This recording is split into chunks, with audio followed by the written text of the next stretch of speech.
Ladies and gentlemen, boys and girls, children 18 plus, you are tuned into the Loan Officer Podcast with me, Dustin Owen, and a super exciting special guest. I'm talking mega producer from Sarasota, Florida, by way of Green Bay. When I say mega producer, I'm talking $100 million plus in production on an annual basis.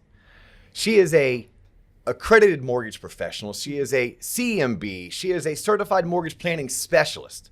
She is a mom. She is a Nona. She is a wife. And she is a badass in the mortgage industry.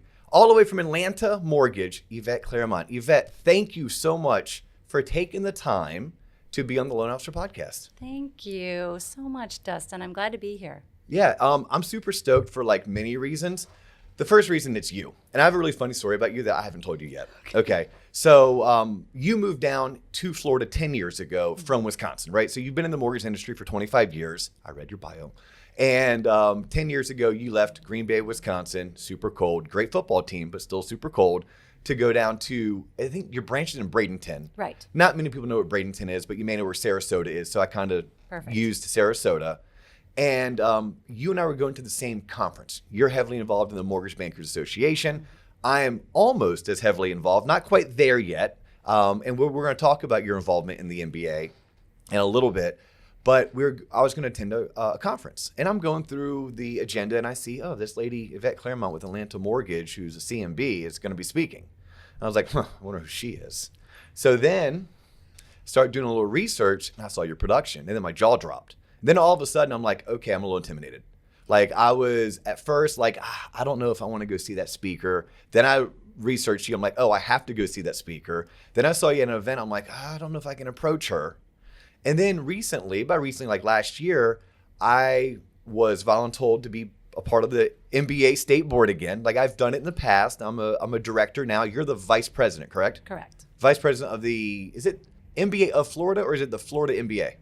MBA of Florida. MBA of Florida. Okay. So then, super long story short, I get to know you. I'm like, oh my God, this is like one of the most genuine, approachable people in the industry. And I'm grateful for that. Like, I'm grateful because, in full disclosure, I was intimidated.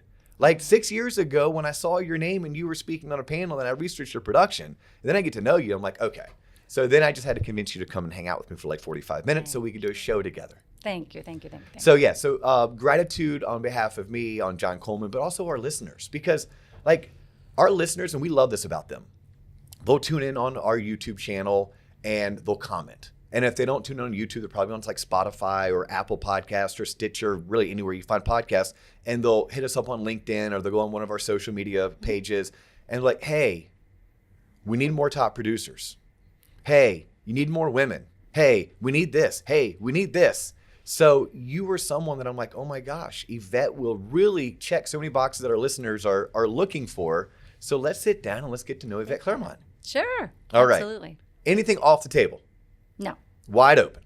Wide open. Wide open. Perfect. I mean, keeping it professional, Correct. Obviously. Obviously, we'll keep it professional. Anything in particular you want to make sure that we do talk about? Like any particular subjects that you're an advocate on behalf that, or potential organizations you want to make sure we plug so that we can make sure we do that?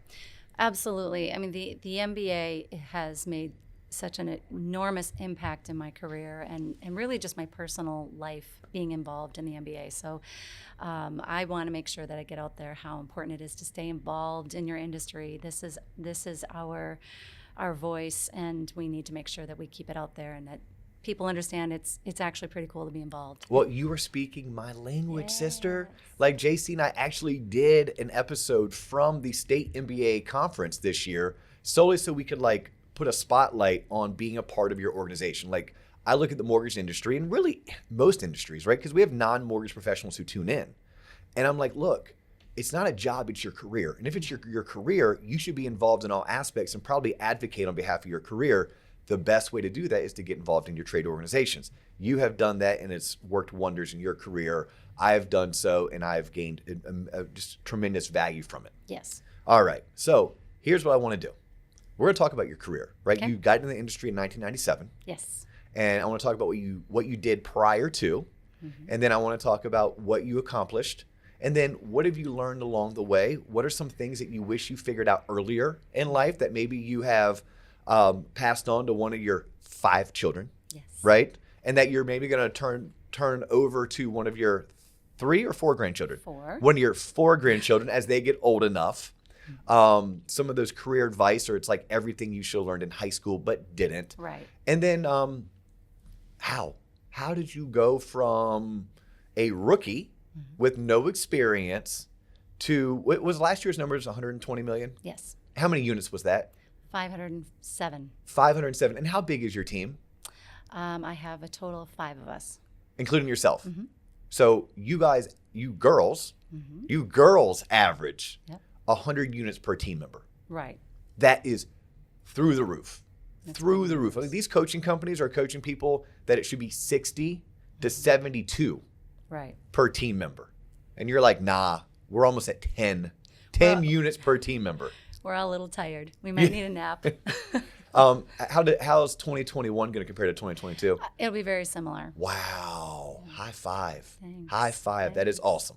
Okay, so how did you find your way into the mortgage industry? Did you like go to high school and enter into college? You're like, I'm going to be a mortgage banker.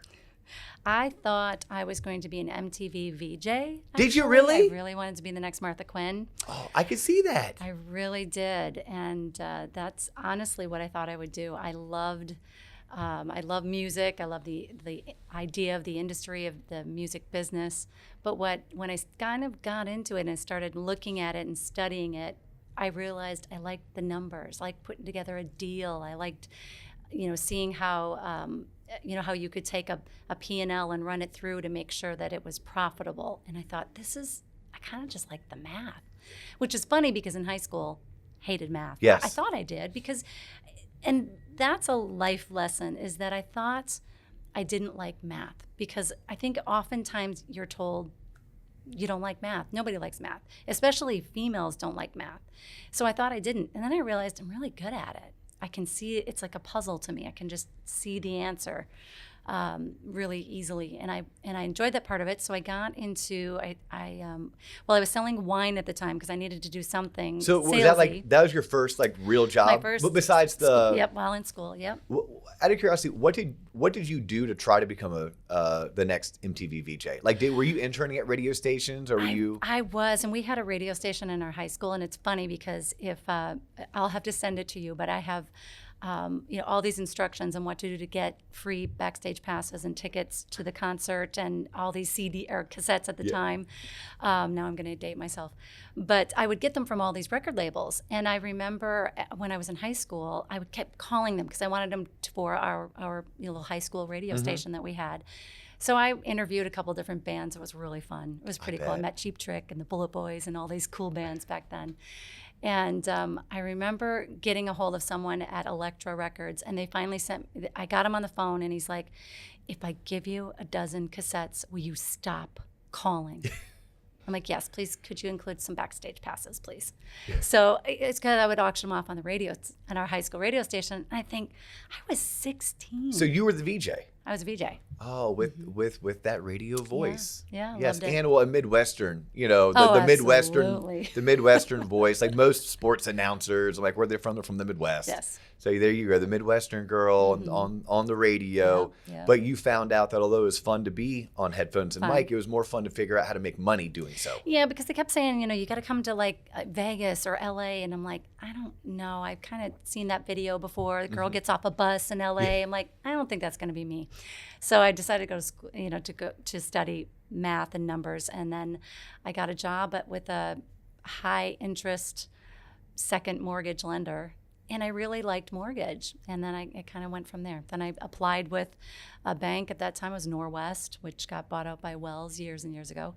And I started with them, not knowing what I was doing. I had my pen, my paper, and out the door I went. So what came first, selling wine door to door? Yes. Or the subprime second mortgage company? The wine was first, and I learned a lot about people. Because you sold wine door to door, and we don't need to go down this rabbit hole because I'm sure it would be super fun. Yeah. But it'd also take up all the time we have allotted for today. But you sold wine door to door for a year. Yes. to, I'm assuming, affluent people, upper middle class? Yep, exactly, Okay. exactly. What did that experience teach you? It taught me how to be confident in talking to anyone, that it didn't matter what their background was, that everyone's pretty much the same. People like good wine. Whether you are coming from an affluent family or you're someone who's not really sure, you still just want to learn and you want to enjoy time with your family and have a good glass of wine. Were you a wine connoisseur before that? Like at Not 21, really, 22? no. Yeah, so I You're was probably still 21. drinking box wine. I was definitely drinking box I wine. was drinking Boone's Farm. You were probably a step above that, but it was still out of a box. It was, yes, definitely. But did you become a wine connoisseur because of that job? Yes. So are you're into wine now? Into wine now. Red or white? It depends. Okay. Yeah. Okay, it so depends you on, yeah, truly like you have your Riesling for your dessert wine, and you have your white if it's with this. You got it. White with fish, red with steak. Yes. Right? Okay. But I truly, I think you just drink what you like to drink. Okay. Yes. Very cool. So first job in the mortgage industry. This is your first step towards your career in the Right. mortgage industry. It was with a company who's now not around, but Right. for the most part, Wells Fargo absorbed them. Correct. You're a rookie loan officer, and you were Yes. how old? 23. 23. Okay. And I'm sure they just provided you a ton of leads and said, here you go, sister, start making phone calls. No. Okay. Okay. No leads. So walk us through that. Training? You know, I had a really good mentor Okay. who saw something in me, which I feel very blessed and lucky for. And so he hired me with, just my experience of doing second mortgages with a high interest lender at that time. I did that for about a year. And So I'm going to pause you right there because that's really cool. So out of school, when Yes. you realized you weren't going to be the next Martha Quinn, right. you sold door-to-door wine. Yes. Okay. You had a year sales experience. Right. That's it. You then parlayed that into a position in the mortgage industry-esque, like a Right. sales job, but you weren't the type of MLO that you are today. Correct. You weren't the type of MLO that we coach and preach on this show, but you were at least working in finance, and you were Yeah. helping people probably do some debt consolidation by utilizing their equity, but Exactly. you were selling high interest second mortgages. Right. But it was my entry into the finance, world that I didn't have any experience in yet. So I had to dip my toes in. Yes. So that's where I did. Yes. Someone was willing to give you a chance. Right. It might have not been your forever career opportunity, but it was the best opportunity you had afforded to you that would let you get to where you want to go. Exactly. I think that's paramount for anyone to know, especially the younger professionals who are tuning in. Like, you're not necessarily going to find your forever job out of the gate. Right. You may have to take a job selling something door to door just to get sales experience. Agreed. We've had a guest on, his name is Rob Farragher, and that was advice Rob Farragher got early on out of college. He had to go sell timeshare. He Right. sold timeshare for Marriott for 3 years. He knew that's not what he wanted to do for a career.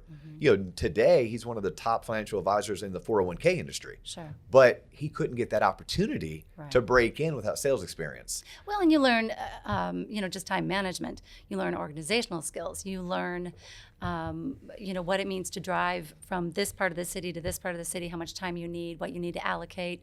I mean, there's so many pieces to sales that you learn in those early jobs that I've taken with me throughout my entire career. So that's building your basement. I built my basement. That's awesome. Yeah, we don't have basements in Florida, I but know. the rest of the See, I'm country from does. the north. It's Yes. all right. I mean, we're just this one Your small foundation, state. your Yes, your foundation. foundation. Yes. All right, so you're at Wells. It's your third professional opportunity, your third professional career choice. Correct. And you found a mentor, something we talk about all the time. It's imperative. So important. Someone who saw something in you and believed in you. And then what did the next 12 or 24 months look like for you as you started launching your career? I had the 4155, which is the FHA manual at that time, and I had the Conventional Loan Standards manual printed, and I read them cover to cover. That's thousands of pages. I mean, they're like this thick. Yeah, you killed 3 trees doing that. I did. Yeah. I did. But it to me, knowledge is power. It gave me confidence. So when someone asked me a question, I could answer it because I knew where, I learned research very, very early on that was so important in mortgage. You have to be a really good paralegal. Yes. You do. You have to be really good at research. And, that was something my mentor taught me, as well. He pretty much just handed me the books and said, here, this is the best way to start is know your product, know what you've got in front of you so you can learn how to, to help your clients. And at that point, I was in a bank situation, so I did sit inside of a bank. We didn't have a separate mortgage department. We actually had our own. I had my own little office inside the bank, and I got to know the personal banker really well. And I learned how you reciprocate referrals, and learned that mortgage is all-encompassing part of your financial plan. So it was very easy, to grow that. It's like putting out breadcrumbs. You just put them out, and eventually the business comes. But I did it in a way that I was very direct in my plan with what I wanted. I wanted to grow it, but I did know that it wasn't going to come immediate. It wasn't going. I thought it wouldn't come really quickly. In my case, it did, but I think it was just, I had a lot of tenacity, and I really like to talk. So it was really easy to find people to just say, hey, let's have a conversation about your finances. And people like to talk about it. Okay, so what type of lead generation were you doing? Obviously, you had the benefit of working for a bank, Yep. which I'll tell anyone who's willing to listen, that's a good starting ground for a lot of people. It was great. It was good for me. And you and I both know people who've been doing it for 20, 30 years. They made a career out of it. Right. Some of us may start there, but then realize, hey, you know what? There may be better once I've developed my following. Mm-hmm. So you leveraged what you had, which was you had an opportunity to make relationships with private bankers. Mm-hmm. But those private bankers have other loan officers they can refer. Right. They don't have to refer you. You made sure that they did. Right. By providing value to them. Did you also go out and start immediately developing relationships with realtors and builders? Yes. Okay. And I did that. Now, I know there's different schools of thought on this, but at that time, I always attended my closings. I was always there for a couple of reasons. One, I wanted to make sure that I was gaining that strong relationship with my clients, but also usually certainly the selling agent was there, but many times the listing agent was there. At least that's how it was when I first got started. So being able to have a conversation with them and say, look how smoothly this went, who do you know next that is thinking about buying a home that you could feel comfortable sending to me, and I'll take good care of them for you. And just having that conversation, and really honestly was asking for the business. It's funny that a lot of people are like, well, I go to all these events and I don't get business. Or I go and I talk to agents and I bring them donuts, or I do this, and I never believed in that. But did you ask? Who do you know next that is just like this buyer that wants to also buy a home that you can refer to me? It's very simple language that you have to get really comfortable with. And I always looked at it like I have a unique service offering that no one else can offer except me. If I believe that, and I can teach that and explain that to someone else, then they're going to feel like, oh, wow, she really does know what she's talking about. I love that. We said that again about your unique. You have a unique. Would you repeat that? Unique service offering. That only I can offer. That only you can offer. Mm-hmm. How true is that for all of us? Right. There's only one of us. There's only one. There's only one Yvette. There's only one Dia. There's only one John Coleman. Yes. Yeah. So no one else can offer it No. the exact way that I do. So you're telling the truth. You're telling the whole truth. Yes. Just by using those words. I have a unique service offering that only I can offer. Yes, there's products that we all can offer. Yes. But the delivery of that product is what makes you different. So it's ask for the business. That's probably my best advice. in all facets of life. Yes. And funny story is, so we're going to be in Charleston next week for all of Thanksgiving. Mm-hmm. And we have this 18-month-old dog that we love. Like, our kids make fun of us, like, you love the dog more than you love us. I'm like, well, the dog listens and you don't. So maybe there's some truth behind that one. But we didn't want to kennel him for like the whole week. We're just so we're those types of dog parents. And I was saying to my buddy Murph here in the office, I'm like, oh, do you need dog sitters? And, I could reach out to my buddy Doug. And he's like, Dio, what? You coach us on this. You coach us. If you don't ask, what's the answer? I'm like, no. Mm-hmm. He's like, so ask Doug. If Doug says no, it was a no before you asked. So sure enough, I texted Doug. He's like, dude, I'd love to watch your dog. He's never met my dog, but he'd love to watch him. Mm-hmm. And then just yesterday, I was on the phone with my beloved College of Business at UCF, my beloved Knights. And super long story short, they'd offered my wife and I 2 tickets to a game coming up. Well, my daughter was super jealous when she found out where our tickets were. Mm-hmm. And she wanted the same ticket. So I was on the phone with them. I'm like, you know what? Let me ask. The game's 10 days away. I'm like, my daughter and son are really jealous that Michelle and I get to sit there. Any chance you have 2 extra tickets? Guess what they said? Yes. Yes. Right. Yes, I asked for the business. Now, it wasn't a lead and it wasn't a referral, but it's still the same concept. And it worked back in 1997, just like it would work in 2022 and beyond. Same way. So 1997, that was the year, right? Yep. You entered into the mortgage industry. Rookie of the year. Yes. Units and volume-ish. If you can remember, volume I'm expecting is going to be super low because it was 1997. And you were in like Green Bay, Appleton, Oshkosh. But I was probably somewhere in the 12 to 15 million range. I mean, it was a decent amount. That's still over 100 units. Yeah, it right? was a lot. You did 100 units your first year. Yeah, I think it was that. That's awesome. It was. And now it's just you being you. Yep. You being you being unique. Just being unique. Yep, just being unique, but you were still slinging FHA loans, conventional loans, 30-year fixed mortgages. Right. That was not unique. No. I didn't even really know what I didn't know how we got paid. I didn't really completely understand it. Like somebody showed me once the rate sheet and like, there were percentage and bips and stuff that came out of it and all the stuff that I'm like, I don't know, I just want to help people buy houses. So I honestly didn't really understand all of that. That first year, I was just blind to it because I was just so focused on how do I help the next person? And I also looked at, honestly, I always looked at it like, how do I help the next person? Because I kept seeing that if I kept helping people, then they were helping me. And it was just all coming back. I take care of people, they take care of me.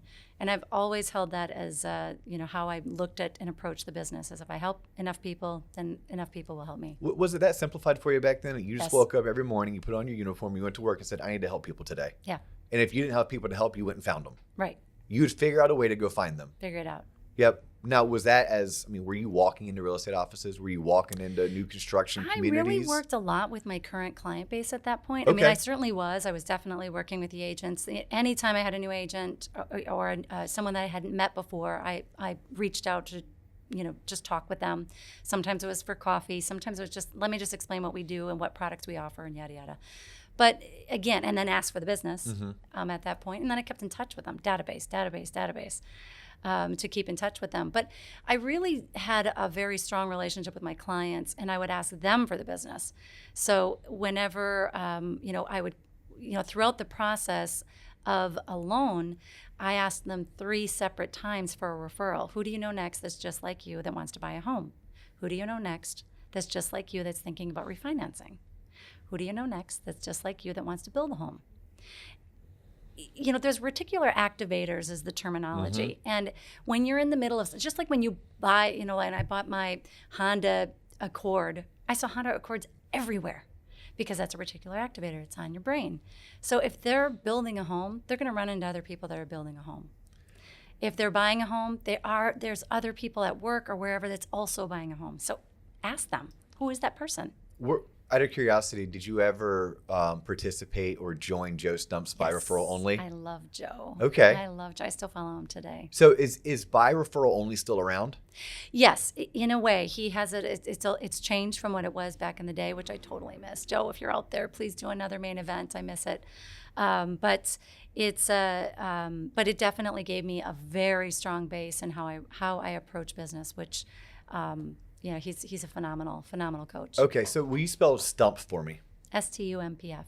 STUMPF. Joe Stump.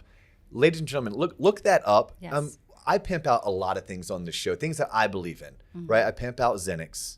So good. I pimp out Renee Rodriguez, Dave Savage and Mortgage Coach, Barry Habib and MBS Highway, and if not Barry, then check out Dan Rowage with Rate Watch. Perfect. There are all of these fantastic resources. Right. Some you have to pay for, but it's a nominal fee. It'll make you a better professional. I have never talked about Joe Stump and By Referral Only. I've talked about the core, and what minimal people know about the core is that Rick Ruby, the founder of the core, started with Joe at By Referral Only. That's right. Right, so there's a lineage, just kind of like the Bill Belichick coaching tree. It really is. And it starts with Joe Stump. So check that out, because Yvette, I'm listening to you talk. I'm like, she must be By Referral Only.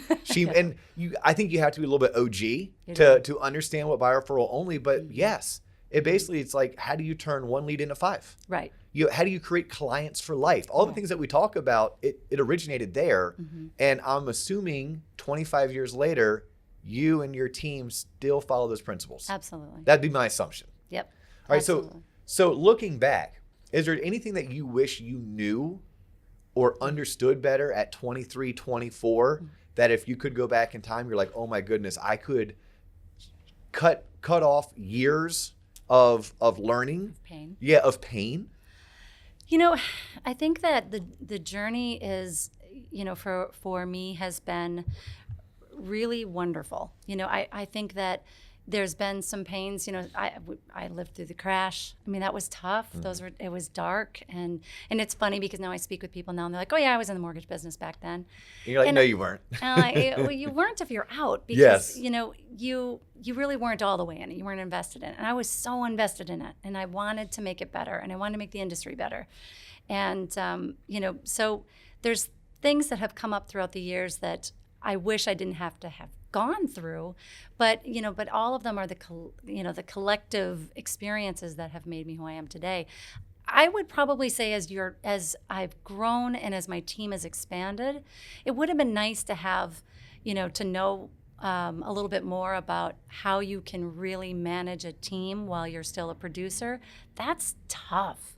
Man, for those of you out there that are managing a team and a high producer, I give you props, because it's a tough thing, because you have to quickly put on your hat of being a manager, and then you have to put on your hat of being a salesperson, and then also now you're HR, and now it's a lot of moving parts, and I feel like I've got plates spinning off of my nose some days. But how could you learn from it? I think experience teaches you that. But if I could say what I could go back and learn is maybe had some other coaches that could have helped me through that process, just to make it a little bit easier with adding the right people at the right time, and not always, not always feeling like, okay, now I have to get someone right now. This one looks good.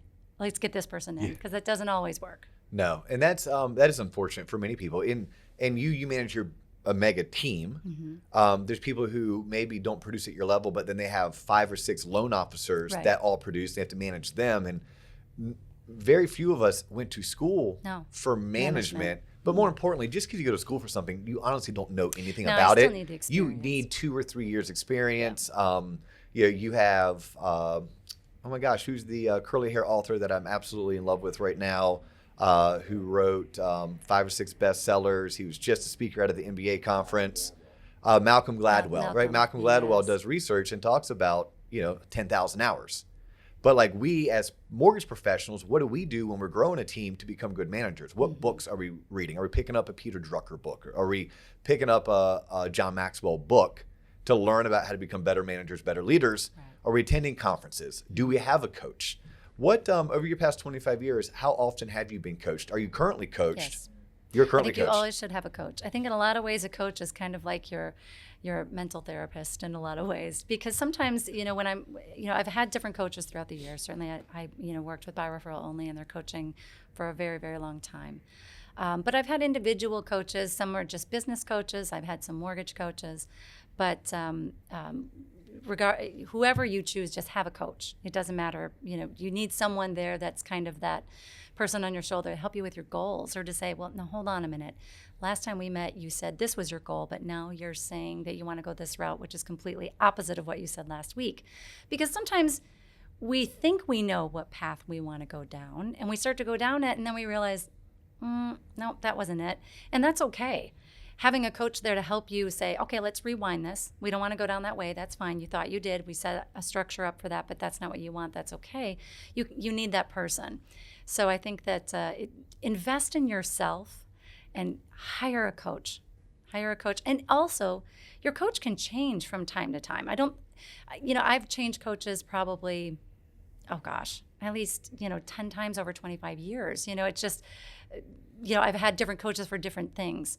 So don't be afraid of that either. If you're stuck with one coach and you feel like you're not moving forward, then it's okay to find somebody else that maybe can help you with a different level of where you want to improve. Yeah, a term that I love is academic inbreeding. If you have the same coach consistently over and over and over again, it's academic inbreeding. If you go to the same higher learning institution for your undergrad, your master's, and your doctorate, it's academic inbreeding. Yeah. You need a difference of thought. Correct. You need different perspectives. And I love coaches because sometimes a coach can share the most simple concept that I'm like, how did I not know that? And a lot of times they might have just swiped it and adapted it from another person across the country that they coach, but it correlates to what I'm doing, and it's going to help me. And sometimes it's my BS meter. Right. Like, they're going to call BS on me, and be like, hey, give me the kick in the pants that I need, and that's what I'm paying for. Right. With a coach. So I haven't met a top producer, let alone a mega producer such as yourself. And by the way, I coined that today. I figured I've had a lot of top producers on the show, but a mega producer is someone who does over 100 million. Yes. Right. So you're a mega producer.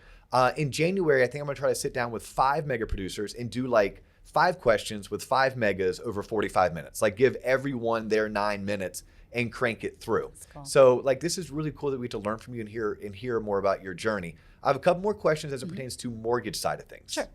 Then I do want to talk about something we're both passionate about, and that's being involved in your industry. And then maybe give you an opportunity to give just some motherly advice. I really look at what we do for a living. And Dave Savage actually helped me put a firmer grasp on this concept. Like what we do is so impactful to the betterment of our society as loan officers. Right. Right? Like we get to talk to all people.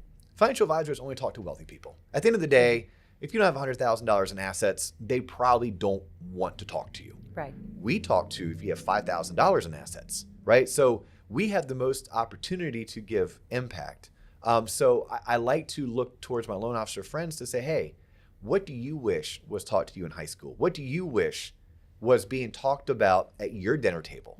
That because of this industry and because of not having it, you made sure that it was talked about at your dinner table, right, with one of your 5 children. Okay, but we'll maybe end with that one. Sure. But what I do want to ask of you, any particular turning points in your 25-year mortgage career? Like you did 100 units your first year. That's like amazing, and that's top 1%. Your 120 plus $1 million last year and this year puts you in the top 0.5% of the industry. So obviously you came out of the gates a very special professional with a lot of drive and focus, and you were really good at what you did.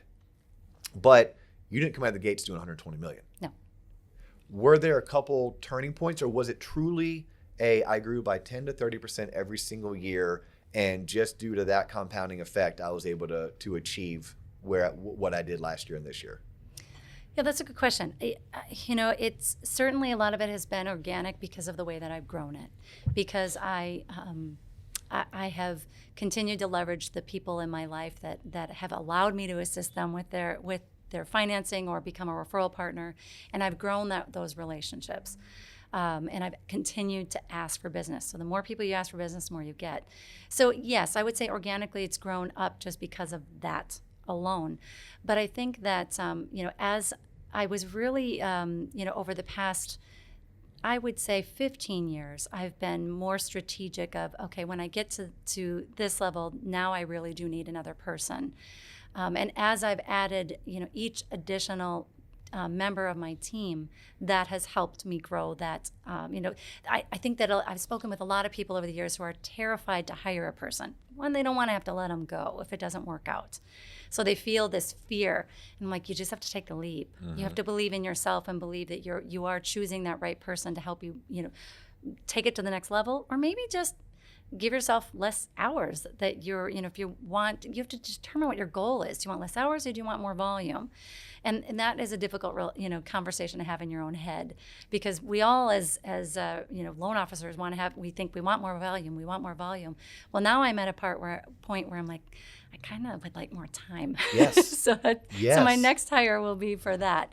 But yeah, I think that's definitely helped, is adding those people, just strategically at the right times to grow that volume. Yeah, so you were able to do 100 units on your own, and then you're like, okay, if I'm going to get to 200, I can't do it on my own. Correct. I need to hire. Right. Then you got to 200 on your own. Like, well, I can't get to 300 with the team I have. We need to hire one more. Right. And every time you made that hire, you weren't afraid of it not working out. No. You were confident in yourself that, hey, look, I know what it takes. I will train this person, I'll hold them accountable, and I'll go out and make the couple extra sales calls so that it does pay for itself. And if it doesn't, at a minimum, if I can get my work hours from 10 a day down to 8 a day, then I'm getting something in return, which is I'm getting better quality of life. Right. Speaking of quality of life, I think this is really cool. What are you doing this summer? What are your summer plans, Yvette? Well, I'm planning, we have a trip where we spend a month in Budapest. A month in Budapest while also working? Or are you going to take some time off? I'll take some time off. But you'll take your computer Yes. All 5 of your monitors, your HP 12C, Right. like Yep. you're going to take your phone, Yep. everything's going to go with you. Yes. But you and your husband are going to live in Budapest for a month. Yeah, we had done that before. I did that in 2019, and spent a month in Croatia and worked very, very well from there, and actually had a pretty big monster month that month. And it worked out well. The time zone difference really makes it nice because, but yes, you can do it. You can do it. So I don't know this person personally. I really, really, really want to interview her one day for the podcast. I follow her on social. I think I met her once at a conference, maybe like a core event years and years ago. But there's a professional who's out of like Reno, Nevada. Her name is Shayla Gifford. Oh yeah. And Shayla's a monster. She's If you're monster. a mega, she's a monster producer. Yeah, she is. And just a really awesome person, it seems like. And she and her family have been like living in Spain. Yeah. Like just, hey, peace out. Right. Peace out. We're going to Spain. I think they came back and then Instagram has her living somewhere else overseas. I'm like, how cool is that? How cool that this industry allows you to do that. There's a younger professional. Now she operates out of like Denver. But she's only been in the business for like 2 years. She's doing $30 million a year. And I don't think she's been to Denver in the past year. Shout out to Danielle. Danielle's a listener, and I've connected with her through the show, and she has figured out a way that she is traveling South America with a group, but yet still originating at a very high level. I would have never thought this to be possible 5 years ago. Yet you and Danielle and Shayla are like, nah, you can do this. You just have to be a really strong communicator and really strict with your schedule. And make sure that you're honest with people of what kind of time you can give them. It does work. You just have to plan for it. Now, anyone tuning in, I do not suggest or advise this until you've been in the business for 2 years. I think it's imperative that you're going into the office, especially when you're a rookie and you haven't printed out the 4000.1 or the Fannie Mae selling guide. You haven't read them back and forth. By the way, Dawn Hoffman, who we had on the show like a week or two ago, that's how she learned the VA handbook. Yeah. Or she learned VA by printing out the VA handbook. And said it took her 3 weeks, but she read it. There's something that helps you being tactile, holding that paper, turning the page, scribbling on it, highlighting it. That it works well for me to learn that. I'm a better learner that way with paper. Yeah, so that you're now the second top producer in the past month who has said just that. So wink, wink, nod, nod to our younger professionals. By younger, I mean you're younger in your career, not necessarily younger in life.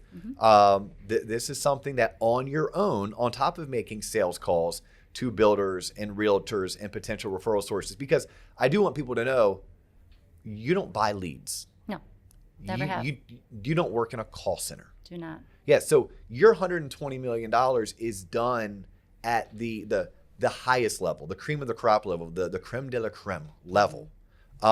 It's the level that, you start looking at comp plans, you start looking at volume, and if you're at all fourth grade decent at math, that's a hell of a living for someone to make. Yeah, it is. Right? Like how I would imagine never once in your 20s that you think, I'm going to achieve that type of financial success. No. I'm going to be able to afford this type of life for my family, leave a legacy for the little ones who call you Nona. Nona.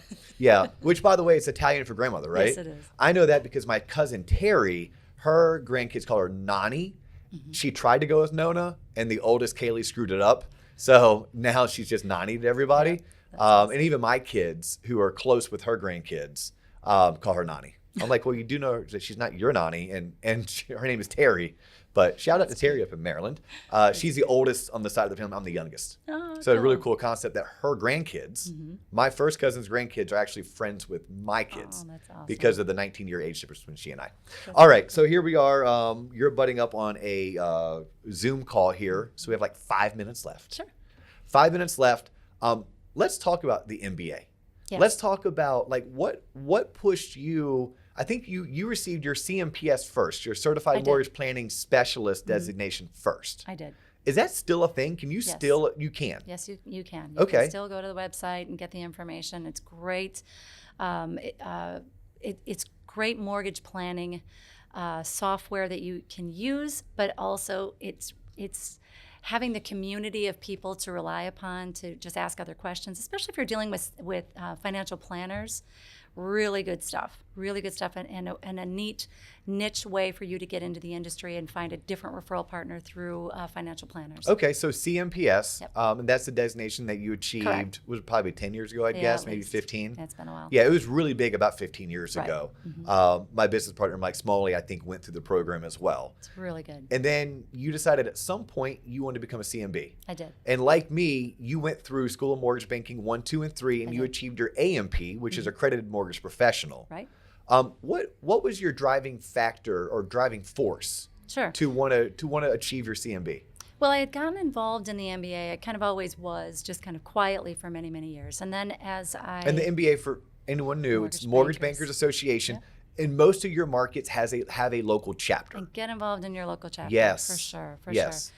But I had gotten involved a little bit more on the federal side of it than on the state side. It just kind of worked that way. I got to know a few people, and I started going to Advocacy every April, which is an amazing thing to do because you get to walk the hill, you get to speak with your representatives from your state, and talk about the initiatives that are really important to you and the clients you serve within your state. So go to that if you can. Everyone should. You get to see how laws are made and changed and what an impact we can make by being involved in the advocacy part of the Mortgage Bankers Association. And DC is super pretty in April. So it's great. very pretty. My favorite city. Mine too. So people are like, oh, I hate DC. No, I love it. One of my, so John Coleman talks, if I put it out there, then it may happen. That's why I was talking about, hey, I would love to interview Shayla Gifford because if I put it out there, it might happen. Yep. I think my second half of my career, or the tail end of my career, I want to advocate on behalf of our industry. I want to go work for the NBA. I want to go live in DC. I want to go to work at 1919 M Street. I do too. You know, okay, cool. Then we'll see each other up there. there. Yes, I figured the podcast has about a 7 to 9 year shelf life. There you In go. about 7 to 9 years, I'm going to be irrelevant. Or at some point, right? At some point, like I look at some of the people that I looked up to as a mortgage professional getting started, and you probably looked up to, I find them to be irrelevant today. Now, I'm not discounting that they weren't godfathers or of the industry, Right. but at some point I'm like, hey, homie, hang it up. Like, why don't you go enjoy retirement? Like, do something else. Do something else. It's time for some other people to kind of slide in and fill the void that you're going to leave, Right. but let us, take what you taught us and pass it along to the next generation. For sure. But yeah, so I figured once that takes place, then maybe I can slide up to DC and I can advocate. You and I can maybe advocate on behalf. We'll work the hill together. Absolutely. All right, so you got involved. Were you still living in Wisconsin or were you down in Florida when that happened? I was in Wisconsin. Okay, when I so- started getting involved. Okay, so you got involved in Wisconsin And in then, the MBA. Right, within the MBA, and then I learned about more of the education that MBA offers, and I liked the idea. I looked up the CMB and thought, oh, that's the highest designation we can get. That's like having a master's of mortgage. I'm like, I want it. It's So- prestigious. Yes, It's elite. It is. Yes. It is. And the people that I've met along the way, and you certainly can attest to that as well, it's good for your career. I mean, it's been very good for my career. Now, I'm still with my same company. All is great. I'm still doing the same job, but it gives you a level of confidence that you wouldn't otherwise have. Because it's the people that you meet along the way are phenomenal. We have some incredible people in our industry, and we make an enormous impact with what we do in the United States with the financial well-being of our country. Well, correct. We make an impact. Yeah, housing makes up like 25% of our economy. So you should know what you're doing. Yes. Yes, you it's not a job, people, it's a career. It's a career. And if it's a career, you need to be an advocate. You need to be Yes. involved in your trade organization. This is really any industry. I mean, my buddy Charlie the dentist is involved Right. in his particular industry. He sits on boards, he attends conferences. Same thing for my buddy Steve, who's a chartered financial analyst. Like Steve is the head of the what's chartered a CFA of Orlando Society, right? Like he's involved because he understands that, his voice needs to be heard in order to push things along properly. Our voice as mortgage professionals need to be heard. We need to advocate. We need to be involved in our political action committees because our Congress people and our senators, they don't know mortgage. They don't know it. No, and they can't. That's not their gig. But if they're going to create laws that impact the mortgage industry or the housing, they should hear from people like us. Right. I'm assuming obtaining your CMB helped you say, hey, look, now when I advocate, I understand the full gambit Absolutely. of this industry. Because you and I are similar. Like, I was once an awesome loan officer. Then I was a good branch manager. Then I was a really good regional. But that's only one silo of 6. Right. And if I ever wanted to run a mortgage company, which ultimately, like when people said, well, why'd you get your CMB? It was, well, I was being floated opportunities to potentially be a CEO of a mortgage company. And I felt like I couldn't hold the right conversations in certain boardrooms because I didn't have the right experience. Right. Now, I wasn't going to rewind my career 10 years and go start a mortgage company so I could learn all of that from the ground floor up, right? I'd kind of got to a point in my career, I'm like, I don't have that energy any longer. But what I could do is I could suck it up. I could try to become elite, go through a 2-year program, become a CMB, which, as you said, is like a master's program for a mortgage professional, at which point now put me in any boardroom. Right. Any boardroom, and I feel like I can hold my own and I understand what compliance is talking about, what secondary is talking about, what servicing is talking about. And you did the same thing. And I think a lot of that, which came first, your passion for advocacy or you obtaining your CMB? Advocacy first. So your passion for advocacy drove you to become a CMB because you can advocate better with the more knowledge. Absolutely. So let's talk about the advocacy, because you were on the board of MORPAC, or? Yep, I was on the committee. The committee. What does MORPAC stand for anyone who doesn't know? That is the Mortgage Political Action Committee. Okay. And how much does it cost to join MORPAC? Nothing. $0. Okay. It's my favorite cost. It's free. Right. Okay. So if you're in the mortgage industry, if you're thinking about joining the mortgage industry, please join MORPAC. Yep, MORPAC and the Mortgage Action Alliance. MA. So MA. Yep. So in the Mortgage Action Alliance, that is the grassroots effort to just get information out to all mortgage professionals. You can get it on your app, so you can go to your app store and put in MA or Mortgage Action Alliance, or MAA. And you can download that app for free. You will then get alerts of anything that, one, you should know about within your state. So you can immediately from that app make a note to your representative of how you feel about that particular comment or bill that's coming up. So it gives you immediate access from your phone to your representative in your state. I mean, that's phenomenal. Then you have MORPAC, which is the Political Action Committee. Again, you do not have to, pay anything. However, contributions are what makes the world go round. Yes. So definitely get involved. Give what you can give. The mortgage industry has given to you. Give back to the mortgage industry, and make sure that we have a seat at the table. So important that we have that seat at the table. And that's what's important when you're looking at the number of senators, right? The number of House of Representatives. I think it's 435 in the House. I think it's 50 or 100 in the Senate. Right. And we, as the industry, we need to donate to their campaigns. We need to make sure that the people who are mortgage friendly are being elected. Yes. And we also need to have access to those people when they're trying to pass certain legislation that may not be good for the consumer. It's on us to protect the consumer. Right. And we need money to do so. Absolutely. Right. So if you're appreciative of Yvette taking the time out of her day, right? Like just figure out a normal comp plan times $120 million in volume. Okay, think about what her hourly is worth. And she just came and spent an hour with us for free, not paying her to do so. No. And if you ever want to say thank you for that, on behalf of Yvette, get involved, but donate, whether it's $5 or $25. Right. A great way of saying thank you is go to MORPAC, MORPAC, Mortgage Political Action Committee, and donate. Donate some money, leave a little note, say, thanks, Yvette, for being on TLOP. I so appreciated your event. I'm involved now. Yes. And then download the MA app, MAA, Mortgage Action Alliance. And that way you can be in the know for not just what's going on nationally, but also in your state. I did this. It's the easiest thing to do. I did it March of 2020. If you remember, the world was coming to an end. COVID was at its peak. And we had a lot of nasty stuff going on in the mortgage industry. Yes, we did. Margin calls and the purchasing of way too many MBSs. And there was legislation coming down the pipe that was going to be even worse. And we all collectively, as a group of professionals from Spokane to Key West and everywhere in between, we united. Yeah, we did. Took me 15 minutes. I did it from the makeshift office that we put together in my guest bedroom, right? Because my son was in the office, my daughter was in the loft, and I was in the guest bedroom. My wife was in the kitchen. That was March of 2020. Yep.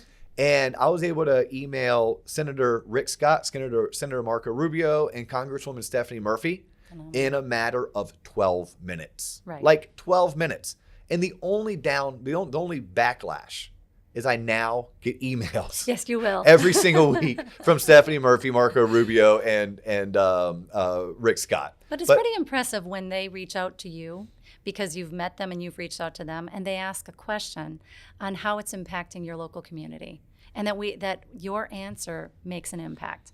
That's amazing. Well, and that's what you gain from going to DC in April for the for advocacy. For advocacy, right? Yeah. It's a really cool event. That was probably one of the best compliments I received. I just finished my CMB orals, which again, the CMB, it's like you have a written exam that's 4 hours, and then if you pass that, which not everyone passes it first time, but if you pass that, you're then allowed, quote unquote, to then go do an hour-long oral exam in front of a panel of 3 other CMBs. Right. And the best compliment I've probably received in the past 5 years is they said to me, and I say best because it resonates with who I want to be. They're like, we are so happy that we have you sitting next to Marco Rubio on a plane, and it's going to be you that has an opportunity to tell Marco what's up with the mortgage industry. And I was like, wow, that was powerful. Those 2 years of studying were definitely worth it. It's a powerful thing to do. I think that was definitely one of the highest honors of my career was that moment of passing that oral exam. Yes, but you didn't have to go graduate missing your front tooth. Oh no, I didn't. I had all my teeth. Yeah, that was a whole separate episode. We talked about that already. That was me. That's funny. Yeah, 3 weeks. So actually, I didn't get to graduate on time because of COVID. So then I graduated a year late. And then I'm like dressed in my best suit. I tell people, $3,000 suit and a $3 smile. Oh no. Christy Fairco, the main stage, and there's me smiling like, yes. That's awful. But you still got it. Hey, that's okay. I persevered. I got through. All right, so let me ask you this. Last question. Yes. Everything you should have learned in high school but didn't. What is one thing that you wish was taught at the high school level that you as a parent made sure that because it's not, and maybe like in my case, it wasn't even talked about at the dinner table. So I make sure that my children have heard this. I mean, they probably tuned me out, but they've heard it. And I make sure anyone who's willing to listen hears it. What's something that you're maybe passionate about that you wish was taught at that level? Credit card economics. Credit card economics. In 30 seconds or less, what does that mean to you? That means to me that if you are going to buy that Best Buy laptop on credit, that looks like it's free financing, and that after your 9 months of no payments, that you allow it to go into repayment for you for 36 easy payments of $30 a piece. That laptop, by the time you're done paying for it, now at this stage you're in 4.5 years into it, is broken. You probably lost it somewhere, and you're still making payments on it. This is a bad idea, and we see it every single day. And any loan officer can look at a credit report and say, "Oh Lord, what did you buy a Best Buy laptop years ago? Now they stop paying for it, and the pain of what buying that laptop on credit will do for you. Save up for your laptops." Yes. Save up for laptops, save up for Ann Taylor, save up for your furniture. Fill in the blank. Yeah, fill in the blank. Okay, awesome. Yeah. Yvette, thank you so much. If people wanted to find you, how do you like to be found? What's your preferred method of contact information that we could share? They can go to my website and just email me right from there at just YvetteClermont.com or myteamclermont.com. And Clermont is spelled? Clermont. Perfect. Yvette, thank you so much. She is a mega producer with Inlanta Mortgage. Shout out to Inlanta. You have a gem, which they already know that. I don't need to tell them that. But you have an amazing person, amazing professional. I appreciate getting to know you over the past 2 years. I look forward to knowing you for the next 20 years. I look forward to advocating with you as well. Absolutely. But this is all the time we have for today. So she's Yvette Clermont. I'm Dustin Owen. We will catch you on the next episode.